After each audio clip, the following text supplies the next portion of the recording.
Salibonani bantwana benkosi, liyabingelelwa ngelihle igama lomfeli wethu Jesu ozayo masinyane. Haleluya, haleluya. Happy New Year bathandekayo, nyaka omutsha kini lonke. 2024 sedlulile. 2024 bekungumnyaka onzima kakhulu, umnyaka obungamuhle kwabanengi.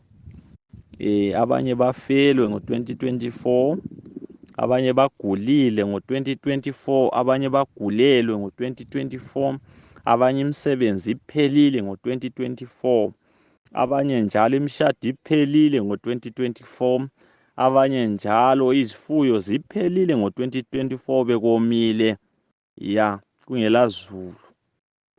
Angitshiyeza ukuthi izingaki izinto engizibalayo, izinto ebezisenzakala kithi ngo-2024. Ngumnyaka othe uqala besithi Happy New Year sijabulile, kodwa-ke okuyimpilo kwakhona kusidlise satshanyana kwasithwalisa nzima ngayona lowo Happy New Year, umnyaka obumutsha ebesithi mutsha. So izinto ezinye ezenzakale ngo-2023 zisiphindile ngo-2024, and ngileshuwa futhi ukuthi ziyasiphinda futhi ezinye zakhona ngo-2025. Sizafelwa ngo-2025, singcwabe ngo-2025, sigule ngo-2025, silambe ngo-2025. Izinto ezenzakale ngo-2024 ziyaphinda ezinye zakhona ngo-2025. So kuyabonisa ukuthi kahle kahle akulanto entsha la. Ngoba mase sithi Happy New Year, umnyaka ngaba mutsha, uyezwa yini? Kodwa umhlaba lowo lapho esibala khona iminyaka yona le sithi mitsha, umhlaba lo mdala lo, uyezwa yini? Umhlaba lo wawa lo, umhlaba lo wangena isono lo. So umhlaba lo kusukisela khona ngale ku-Adamu uwele esonweni kuze kube lamhlanje akulanto enormal. Kuyafiwa, kuyagulwa, kulezimpi, kuyalanjwa. Uyezwa yini? Lezulu lona leli masi likhulekela, malibuya izulu lona leli libuya lilolaka, kuyaphazima, liyashanga umbane, liyakhukhula, liwisa izindlu. Akulanto enhle emhlabeni ko-planet Earth ngoba umhlaba lo mdala lo. So mase sithi Happy New Year kumele sibe kwazi ukuthi umnyaka lo usemhlabeni omdala, uyezwa yini? Usemhlabeni omdala, umhlaba mdala lo, umhlaba ugugile lo, uyezwa yini? So vele into entsha ingavele ihlangane lento endala kayilasisindo. Yikho uJesu wathi thina akuganjelwa ingubo endala ngesigambo esitsha. Vele into entsha ingavele ihlangane lento endala kulasisindo, uyezwa yini? Bathandekayo, thina silindele izulu elitsha lomhlaba omutsha, uyezwa yini? Okuhlala kiwo ukulunga lapho kungasoze kufiwe khona. That's why ngivuka nguchumayeza, ngitshona nguchumayeza, ngikutshela ukuthi mina kule khaya elingcono elingafiwa khona, lapho iminyaka ezaba mitsha, uyezwa yini? Ingabalwa futhi iminyaka, lapho impilo ezakubantsha kungasafiwa. Sile khaya elingcono lapho kungafiwa khona, kujombwa, kulanjwa, kugulwa, kulazibhedlela, kulamamoshali. Ikhaya elingcono bathandekayo likhona. Le mhlaba le sithi lo mhlaba lo esithi Happy New Year kuwo ugugile, uyezwa yini? Lanxa utshakala useqa, wena uzakufa, wena ukufa ngeke kubalekele, uyezwa yini? Emhlabeni la kuyafiwa la. Uyathola ukuthi 2025 awumphuthi sabe sikungcwabile, zwana, kodwa ngikuthembisa ikhaya elingcono. uJesu usithembisile wathandeka, wasilungisela indawo ikhona kwabakholwayo, uyezwa yini? So wena nxa uphila yamukela uJesu, uphile ngokukholwa, ngethemba, uyezwa yini? Mana ngikutshele futhi okunye, mana ngikutshele okunye la, mana ngikutshele okunye. Uyabona emhlabeni eminyakeni ubunzima u-2024, bunzima kakhulu umnyaka, but indlela uNkulunkulu asithungamele ngayo ngo-2024 eminyakeni onzima njengalo odlulileyo, bathandekayo, iyamangalisa indlela uNkulunkulu asithungamele ngayo. Ngoba kunjalo kufiwa, kunjalo kulanjwa, kunjalo kugulwa, kulezimpi, abanye bethu siyaphila kuze kube lamhlanje, uyezwa yini? So indlela uNkulunkulu asithungamele ngayo izolo, abanye besifa, abanye begula, abanye bengena ezingozini ngokuhlukana kwazo. uNkulunkulu usithungamele, indlela yakhona iyamangalisa, kusinikeza isibindi sokuthi siqhubeke sisiya phambili, simethemba uNkulunkulu njengomthungameli othembekileyo ongajabhisiyo. Ya, akulanto esingayisaba phambili ku-2025 lo-2026 lo-2027 nxa uJesu engakabuyi, ngaphandle kokubana sikhohlwe indlela uNkulunkulu asithungamele ngayo eminyakeni edlulileyo. Uyezwa yini? So ungabona sesikhohlwa, ungasibona sesisesaba, mana ngikutshela, ungabona sesisesaba ukuya phambili, sesikhohliwe emuva ukuthi uNkulunkulu usenzeleni. So amandla okuya phambili asemuva. Nxa sifuna ukuya phambili ngesibindi, asikhumbule emuva ukuthi sithunganyelwe njani sizofika namhlanje. Uyezwa yini? Uyezwa yini? Ya, ungakhohlwa emuva. Mana ngikutshele, uyabona ngifuna ukukhuluma ngama-problem angu-3 abako-Israyeli abahamba phakathi kwawo. Ya, ama-problem angu-3, ama-problem amanzi. Uyezwa yini? So abako-Israyeli nxa besuka eGibhite, ya, iproblem yakuqala kwaba lulwandle olubomvu. Amanzi ayebhlokha indlela, kwakungadluleki. Babefuna ukuchapha ulwandle olubomvu kodwa kwakulamanzi, kwakungadluleki. uNkulunkulu waseparate amanzi. Uyezwa yini? Amanzi yema, kwaba ngumpundo ngapha, kwaba ngumpundo ngapha, kwaba indlela esenta. So uIsrayeli wahamba emhlabathini owomileyo ecross amanzi evula indlela, bahamba baze bayafika eMara. Uyezwa yini? Uhlupho olwaluseMara ukuthi amanzi ayekhona eMara befuna ukunatha, kodwa amanzi akhona aseMara ayebaba. Uhlupho lwesibili. So abako-Israyeli bacomplain eMara. Mfuna ubambe la, into eyenza abako-Israyeli bacomplain eMara yikuthi bakhohlwa inkambo yabo yase-Red Sea, bakhohlwa inkambo yasolwandle olubomvu. So ukukhohlwa kwabenza besabe eMara. Uyezwa yini? Ya. So amandla ukuthi eMara baselebrate, babeza wathola eRed Sea, kuba kuthiwa abakhohlwa ngenkambo yase-Red Sea, kwakuzabenza ukuthi lanxa amanzi baba badumise eRed Sea eMara, ngoba babesazi ukuthi uNkulunkulu wase-Red Sea nguye obathungamelele eMara. Uyezwa yini?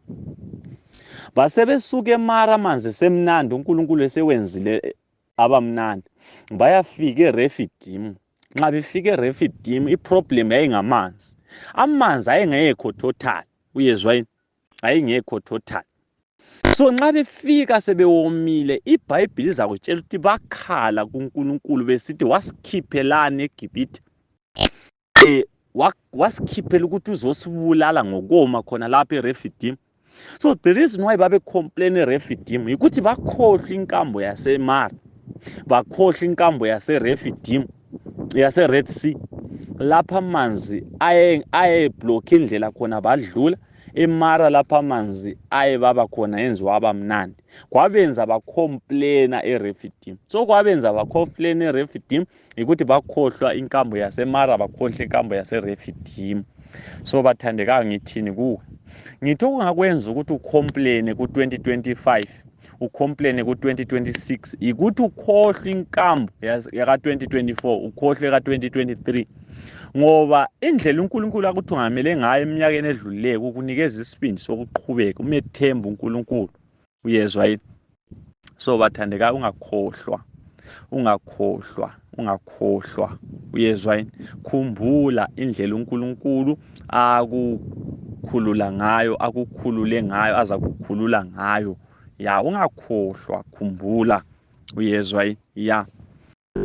Singena bathandekayo enkonzweni yanamhlanje, kasibende lizwi lomthandazo. Babo ingcwele, babo thandekayo, siyabonga umusa, uthando lwakho lumangalisayo, ukuthunganyelwa nguwe mdali umangalisayo. Sithungamele ku-2024, umnyaka obunzima kakhulu. Ya, impilo ibisidlisa satshanyana, kunzima, kodwa wena umangalisayo usithungamele. Safika siphephile, safika siphila, lanxa kuyimpilo wakhona kungakacaci, ungacaci, vele umhlaba wakhona lawo awucaci. Sicela Nkosi othandekayo usinikeze ithemba lokubonakala kwakho, sicela usenze amalungu ombuso ngoba sithembe lelo khaya elingafiwa khona. Leli lanxa singasenzela kahle hayi kuyedlula lokho kungumhlaba. Sikhalela lo mbuso ozayo, umbuso wasemazulwini, umbuso ongapheliyo. Senze amalunga ombuso wakhona ngoJesu siyakhuleka. Amen. Siyabonga abathandekayo. Ngifisa sibuyele emuva kancane. Ya, kulabanye bethu abalokhu besijoyina abangaqalanga lathi. Ya, so ngenxa yabo ngifisa sibuyele emuva kancane esidlule khona. Ya, ngenxa yalabo abasijoyinayo endleleni abangaqalanga lathi kahle kahle ukuze babekwazi ukuthi sikuphi siyaphi. Uyezwa yini? Ya, ngifuna sisebhukwini lika Romans bathandekayo abangaqalanga lathi. Ya, sikhuluma ngebhuku lika Romans, ibhuku elimnandi kakhulu. Ngiyakwazi ukuthi abanye bebefunda ichapter yosuku like lafika ebhukwini lika Romans. Uyezwa yini? Ya, kodwa ngifuna ukuthi sibheke kancane ibhuku lika Romans, sizwe ukuthi kujule njani, kumnandi njani, kutapira njani ebhukwini lika Romans. Ivangeli limnandi bathandekayo. Ibhuku lika Romans ibhuku elicace kakhulu ngoba uPaul la ukhuluma ngevangeli ekuzikeni kwalo. So asibambeni.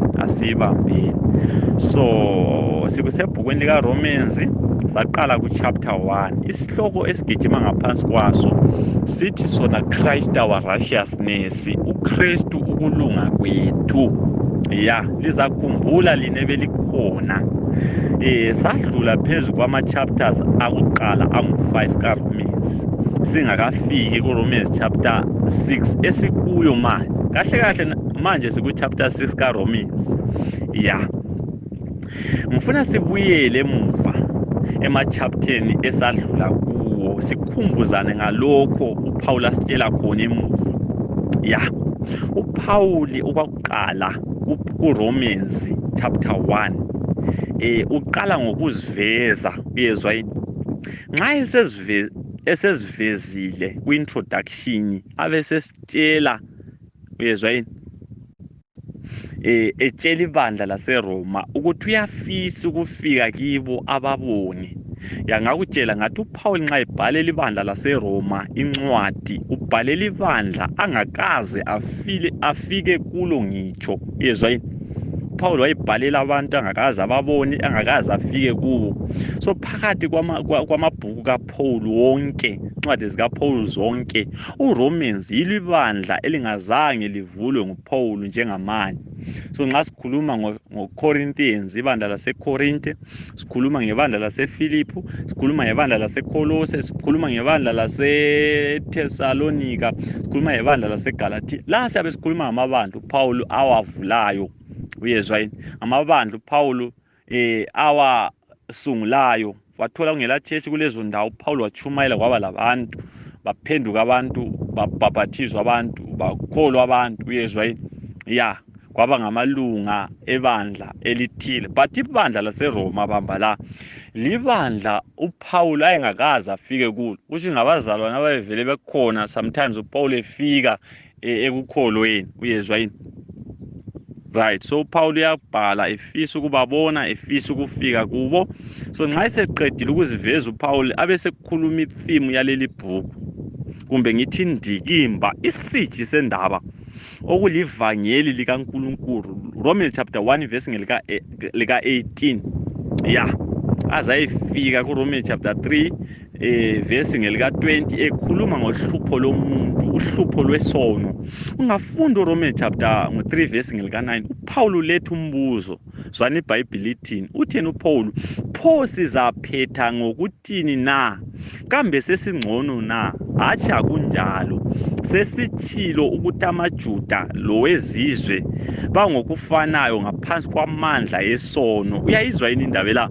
iBhayibheli lithi akula mehluko phakathi kwamaJuda labezizwe. Isizathu yikuthi sonke sibuswa yisono, sizigqila zesono, sin is our master. ngifuna ulalele kuhle uverse 19 kaRomans chapter 3. Zwana iBhayibheli lithini? Lithi siyakwazi ukuthi loba kuyini okuchiwo ngumthetho ukutsho kulabo abangaphansi komthetho ukuze imilomo yonke ithuliswe lomhlaba wonke ube lomlando kuNkulunkulu. Uyayizwa yini indaba la? Uyayizwa yini indaba la? So bathandekayo, phezu kokuba ngaphansi kwamandla esono, uyezwa yini? Futhi singaphansi komthetho ngoba siyizoni. Zwana la, ukuba ngaphansi komthetho kutsho ukuba guilty, kumbe ngithi ukulahlwa, ukuba lecala yikho ukuba ngaphansi komthetho madoda. Uyabona lapha kulawa amavesi bathandekayo, uPaul ukhuluma ngobubi bomuntu. Uyezwa yini? Ukhuluma ngokuthi sibabi, lokuthi ebubini bethu akulanto esingazenzela yona. Kithi emvelweni yethu kumnyama, kukomnyama obambile, kudinga ukukhanya. Uyezwa yini? Madoda, endabeni yesono akula muntu osala phandle. Uyezwa yini? Wena lami sibabi. Ungaze wakhomba abanye abantu ngomunwe, ya lawe akulanto encomekayo ngawe. Uyezwa yini? Ya. Then ku chapter 3 kulamabala amabili engifuna siwabambe, sake sadlula phakathi kwawo. Sake sadlula phezulu kwawo lamabala amabili ku chapter 3. Ya, ngemva kokuba uPaul esekhulume ngobubi bomuntu, uthi kodwa khathesi, but now nguverse 21 kusiya ku 31 lapho uPaul asitshela khona ngevangeli. Madoda, wake wazibuza yini ukuthi Ndlovu, ukuthi kanti waye uPaul eqala ngohlupho lomuntu? Waye engaqalanga ngokusitshela ngevangeli? Waye kahle kahle uPaul eqala ngokusitshela ngobubi bomuntu esonweni engakasitsheli ngevangeli? Bamba la, uyabona ivangeli, ya ivangeli ngeke ulizwe nxa usacabanga ukuthi ulungile. Uyezwa yini? Ya, ivangeli ngeke ulizwe nxa usacabanga ukuthi ulungile. Vele ivangeli akusilo labantu abalungileyo, kodwa ivangeli leza ukuzosindisa abantu ababi.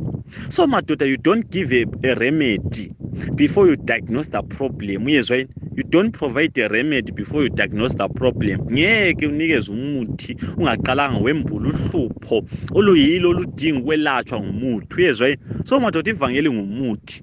Ya, ngumuthi okwelapha isono. Before unikeze ivangeli kumele uqale ube kwazi ukuthi umubi. Uyezwa yini? Ya, before unikeze ivangeli kumele uqale ube kwazi ukuthi umubi. Akulanto eright ngawe. So wena ungazitshela ukuthi umuntu ozwayo. Uyezwa yini? Ungazitshela ukuthi umuntu ozwayo, uhamba uphokothela, uhamba ubhamba ukunyayila, uzitshela ukuthi umuntu olungileyo. Ivangeli ngeke kulizwe. So ungazitshaya umuntu ozwayo. Uyezwa yini? Ungazitshaya umuntu olungileyo, uhamba uphokothela, ukunyayila, ubhamba, hayi umubi. Uyezwa yini?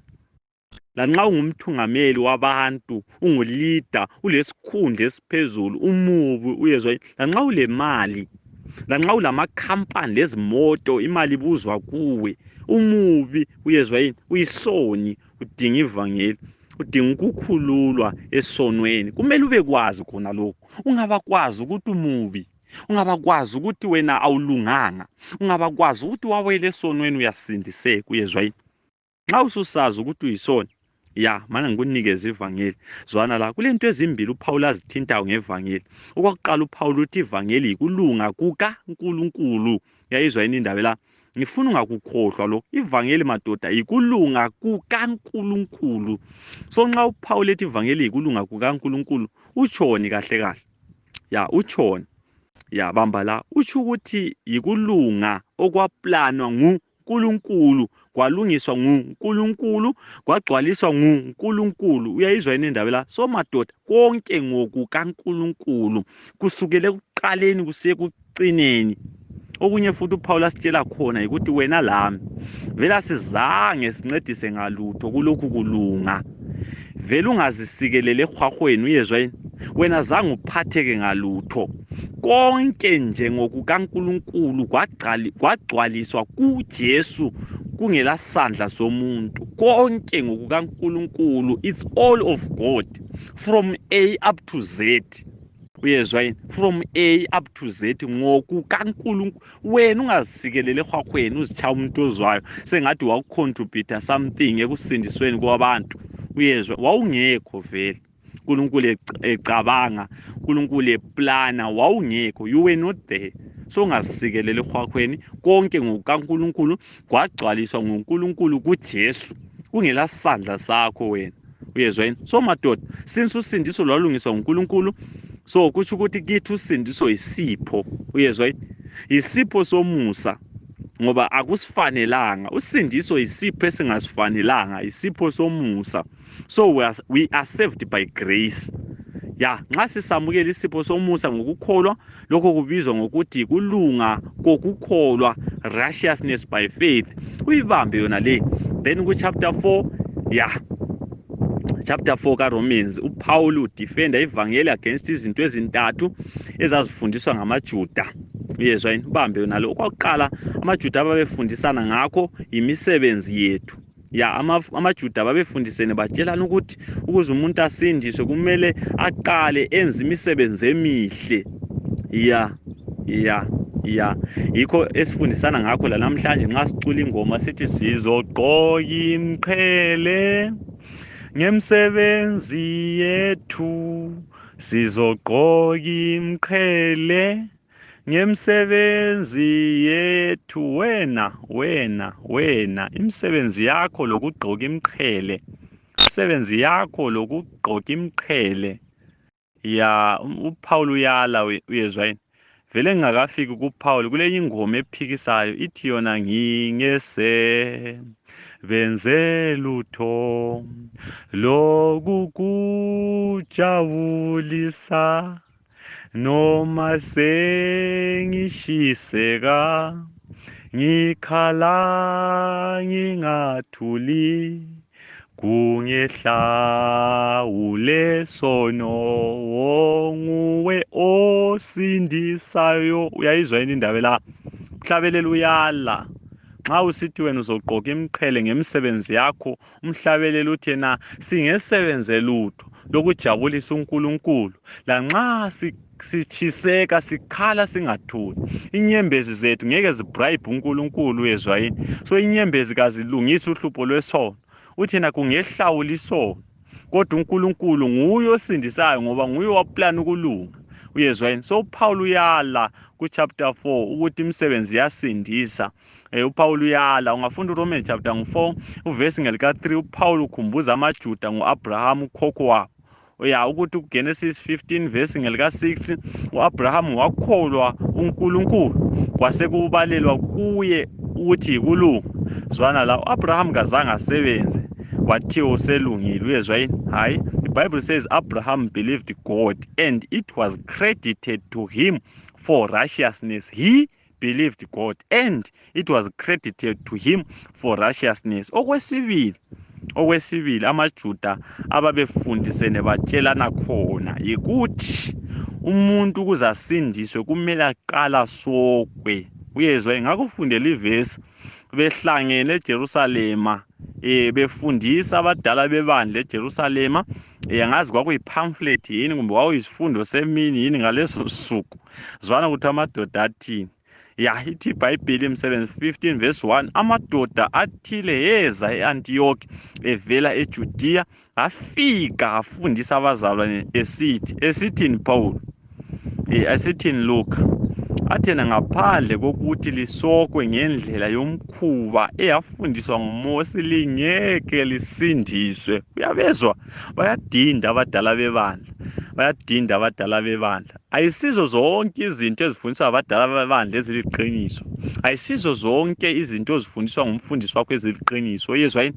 Abafundisi labadala bebandla, elder lamadikoni, abathungameli bebandla, obishop, bayalahlekelwa imap yevesi. Uyezwa yini? iBhayibheli yakwanisa ukukhuluma okunye, bona bakhuluma okunye. Bakwanisa ukukulahla. Ungathembi kuba lilunga lebandla, ungathembi abafundisi bakho. Uyezwa yini? Nampa abanye bayafundisa ibandla la, bathi ngaphandle kokuthi lisokwe ngendlela yomkhuba eyafundiswa nguMose lingeke lisindiswe. Mbani otsho njalo? Anti yini ma-elders? Antsho yini bafundisi? iBhayibheli kayitsho njalo. iBhayibheli uyayitsho njalo. Uyayizwa yini indaba la? So madoda, uPaul uyala uthi uAbraham wasindiswa engakasokwa. Uyezwa yini? Ukusokwa kwase kusiba luphawu lokulunga kokukholo ayelakho engakasoki. Zwana ivesi Romans chapter 4 ivesi ngelika-11. iBhayibhili lithi u-Abrahamu wamukela isibonakaliso sokusoka, uphawu lokulunga aba lalo ngokulunga engakasoki. Ngakho-ke unguyise wabo bonke abakholwayo kodwa bengasokanga, ukuze ukulunga kubalelwe kubo. So ngamanye amazwi iBhayibhili lithi u-Abrahamu wasindiswe engakasoki, wasesokwe esesindisiwe. Ukusoka kwaba luphawu luka-Abrahamu, uphawu lokukholwa ayelakho ukukholwa ekholwa engakasoki. Uyezwa yini? So u-Abrahamu waqala wanjani? Wakholwa walunga. Uyezwa yini? Elunga ukulunga kokukholwa wasesokwe eselungile. Uyezwa yini? So u-Abrahamu kazange asokwe ukuze alunge, hayi, wasokwa esekholiwe. Uyezwa yini? Ungafundisi abantu into engekho eBhayibhilini. Funda iBhayibhili izakutshela. Okokugcina uPaul akudilizayo kuchapter 4 yilegalism. AmaJuda babesithi ukuze umuntu asindiswe kumele agcine umthetho. Kulenzinye ingoma ezithi gcina umthetho elishumi kuyayiwa ezulwini. Ngifuna ukukutshela imithetho elithumi ayisiyo eyenza umuntu ahambe ezulwini. Uyezwa yini? Noma ungayigcina imithetho elithumi awubi lilunga lombuso. Uyezwa yini? Bahambe khona lapho. Ungafundisa abantu ukuthi ukuze baye ezulwini kumele bagcine imithetho. Iheresi asovangeli leBhayibhili. Yikho ngikutshela ukuthi into zonke, ayisizo zonke izinto ozifundiswa ngabo-elder labafundisi lama-evangelisti labo-bishop bakho eziliqiniso. Hayi, imithetho elithumi kayisindisi umuntu futhi kayikwenzi ezulwini. Uyezwa yini? Hayi, zwana uPaul uyala uthini? Uthi ngeke kwenzeke. Romans chapter 4 ivesi ngelika-13 lo-14 uthi yena akuzanga ngomthetho ukuthi u-Abrahamu lenzalo yakhe amukele isithembiso sokuthi uza kuba yindlalifa yomhlaba, kodwa kweza ngokulunga okuza ngani? Ngokukholwa. Haleluya! Ngoba nxa labo abaphila ngomthetho bezindlalifa, ukukholwa kakulasizo lesithembiso siyize. Madoda, iBhayibhili imnandi mani, iBhayibhili imnandi.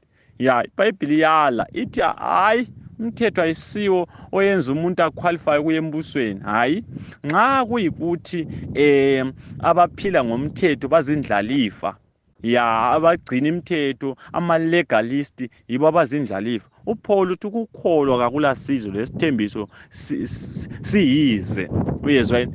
Ngoba akuzanga ngomthetho ukuthi u-Abrahamu lenzalo yakhe amukele isithembiso. Hayi, uNkulunkulu kazange athi Abrahamu gcina imithetho ngiza kuthembisa ilizwe elikhatshana, ilizwe lesithembiso. Hayi, uNkulunkulu wasindisa u-Abrahamu ngokukholwa, wahle waba lilunga lombuso u-Abrahamu imithetho ingakanikezwa, imithetho ingakabi khona. Uyezwa yini?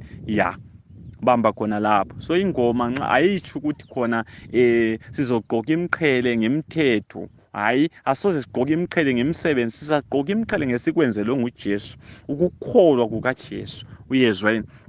Yayizwa yini indaba la? Then ku-chapter 5 kaRomans from verse 1 to 11 uPaul ukhuluma ngezithelo zokulungisiswa ngokukholwa, fruits of righteousness by faith.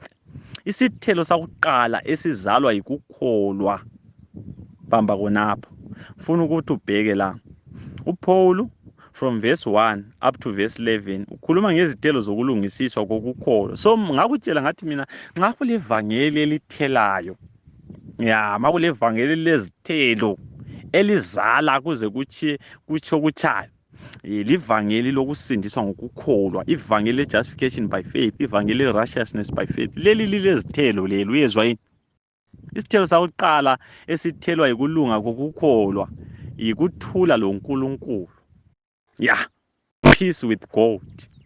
Uyabona bathandekayo, nxa kulento eshotayo ebantwini abagcwele ema-church la, abantu abagcwele ema-church, yikuthula loNkulunkulu. Uyezwa yini? Abantu abathi bayakhonza, abathi basindisiwe, baphila ngokwesaba. Uyezwa yini? Baphila belefiye.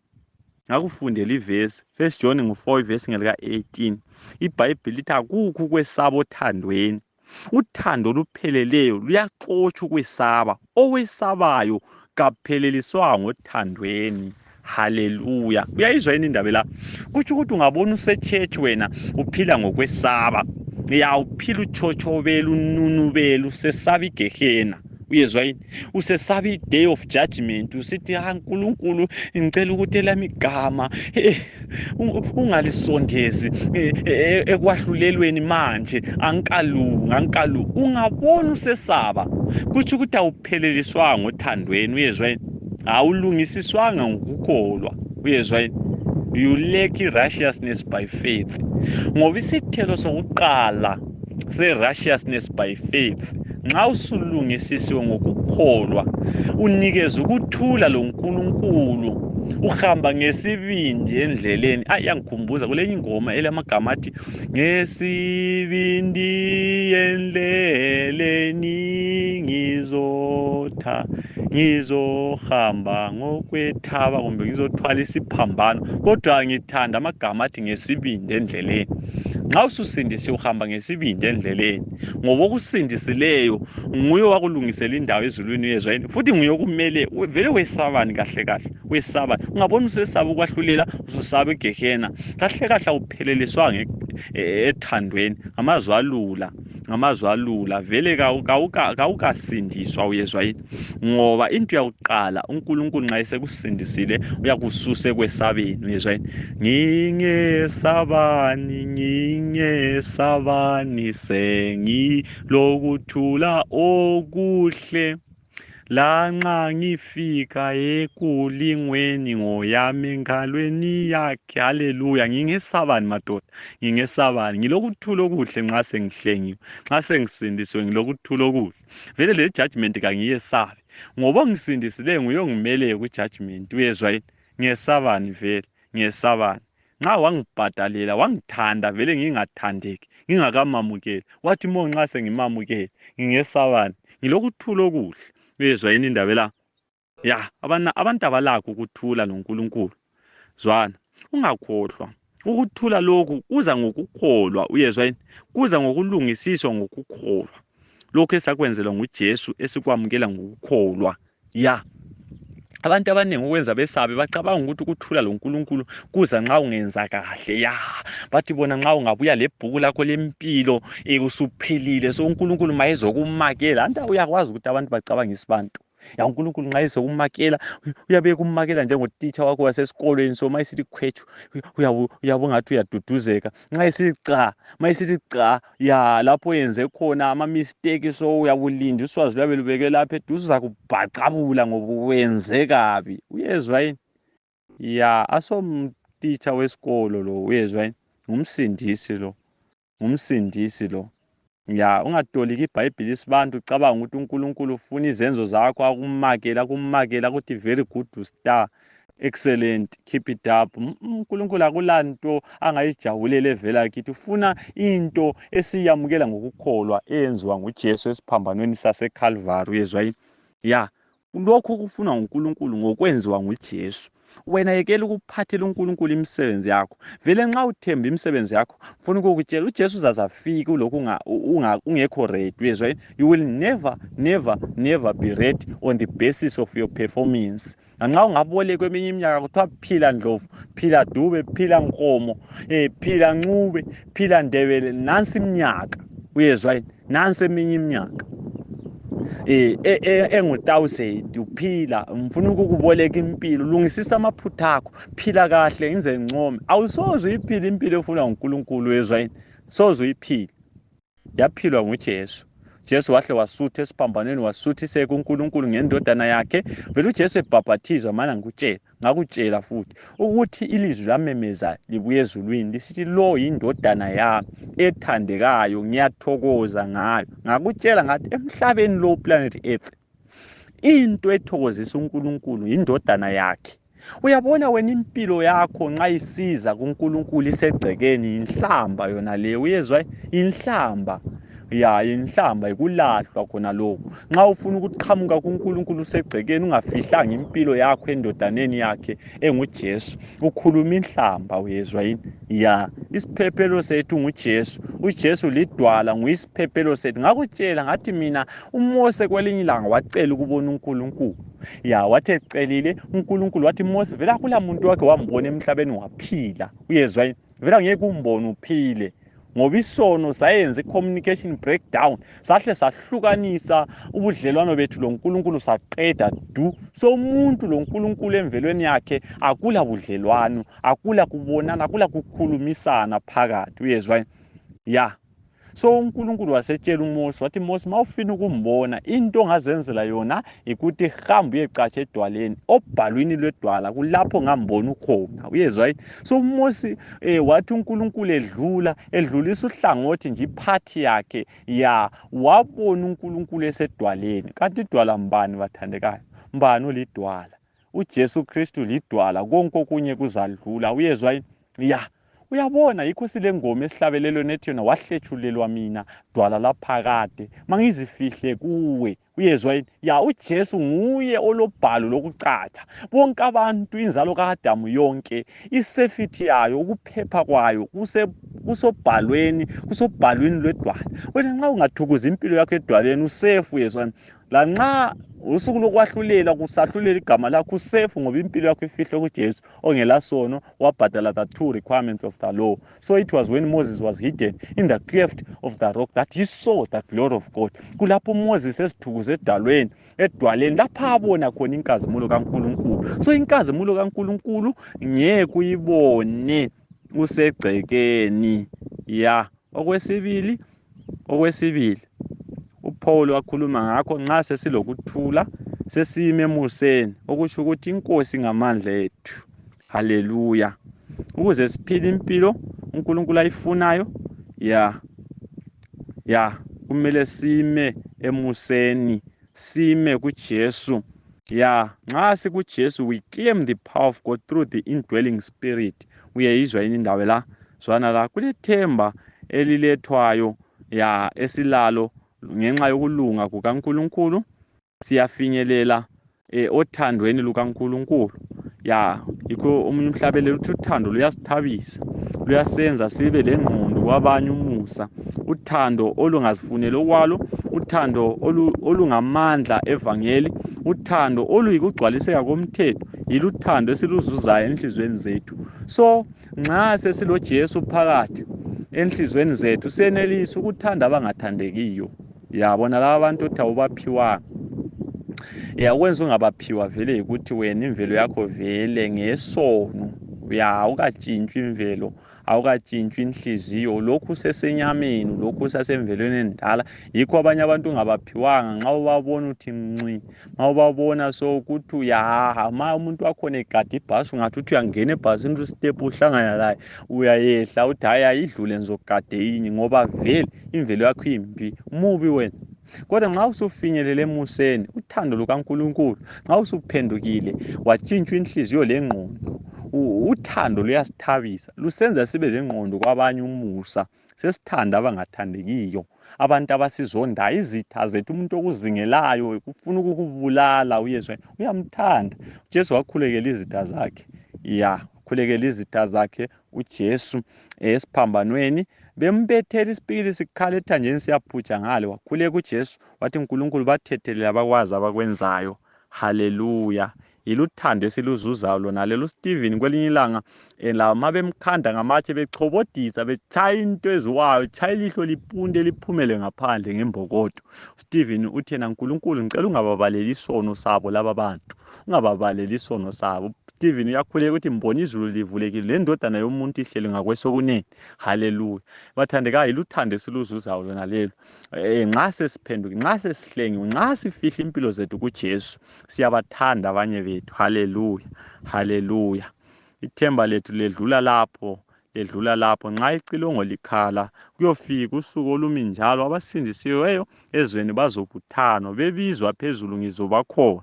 Sizokhazimuliswa bathandekayo, lapho kubolayo kuzokwembathwa kungaboli, uJesu esiza ngokwesibili. Hallelujah. Then ingxenye ka-chapter 5 from verse 12 kusiya ku-21, ya uPawuli wendlala isisekelo sokusindiswa lokulahlwa kwethu. Ya wendlala isisekelo uPawuli sokusindiswa lokulahlwa kwethu. Ngamanye amazwi uPawuli uyasitshela ukuthi kahle kahle silahlwa njani futhi kahle kahle sisindise kanjani. Phela uPawuli usekhulumile wasitshela ngohlupho lwesono ku-chapter 1 kusiya ku-chapter 3. Usitshelile ngokuthi sibabi, usitshelile ngohlupho lwethu lwesono emvelweni yethu. Ya Paul wasitshela ngokulunga kukaNkulunkulu lapho esebenzisa amabala amabili athi kodwa khathesi, but now. Usitshelile ngokulunga kaNkulunkulu, ukulunga okwalungiswa uNkulunkulu, ukulunga okwaplana nguNkulunkulu. So usitshelile number 1 ngohlupho lwesono, number 2 uyasitshela ngokulunga kukaNkulunkulu. Manje usesitshela ukuthi zwanini laba bantu bonke engikhulume ngakho, uhlupho lwesono lokulunga kukaNkulunkulu kuvela emadodeni amabili, Adamu loJesu. U-Adamu siyalahlwa kodwa kuJesu siyasindiswa. Ngamanye amazwi isiphetho sethu saphakade siyeme ekwenzeni kwabantu ababili. Ku-Adamu bonke bayafa kodwa kuJesu bonke baza kwenziwa baphile. Uyayizwa yini indaba la? Uyayizwa yini indaba la? Sengiphetha, sengivala. Ya tshumayelo elandelayo siyabe sesikhuluma ngo-chapter 6 esikuyo. Hallelujah. Mana ngivala kanje so. Ukwamukela isipho somusa uJesu ngokukholwa yikwamukela impilo yokulunga egcina ngempilo engapheliyo. Uyayizwa yini indaba la? So nxa sisamukela isipho somusa uJesu, simamukela ngokukholwa, samukela impilo yokulunga ya egcina ngempilo engapheliyo. Uyezwa yini? Ya bamba la, ngeke walele ku-Adamu wakuqala emvelweni yesono ube lempilo engapheliyo.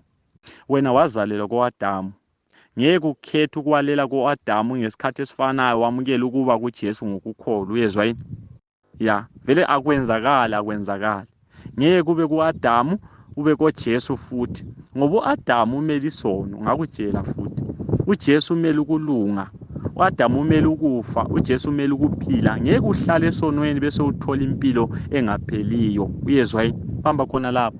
Kumele ukhethe wamukele uJesu, ususwe ku-Adamu wokuqala, ususwe esonweni, ukhulule emandleni esono. Ya so bathandekayo, internal destiny depend on which humanity you have chosen. Ya isiphetho sakho saphakade siyeme kulowo mkhetho ukuba kuye. Xa iBhayibheli sithi ukungakholwa isono sokulahlwa, isono esingathethelelwayo, lisho ukuthi wena ukhetha ukwalela ku-Adamu wokuqala, ufuna ukuqhubeka ubuswa isono. Wena nxa uphika ivangeli, ya ukhetha ukwalela ku-Adamu ngaphansi kokubuswa isono ngamabomu. Ya lanxa ungaba usechechi kuyafana lokudlalisa isikhathi. Uyezwa yini? Lanxa ungumthungameli webandla, nxa ukhetha ukwalela ku-Adamu kufana lokudlalisa isikhathi. Uyezwa yini? Ngoba kawusindiseki nxa ungakholwa, kawusindiseki nxa ungasuswanga ku-Adamu ngaphansi kwamandla esono. Bathandekayo, ngakutshela, ngagcizelela ngathi mina don't expect to enjoy sin and go to heaven at the same time. Uyezwa yini?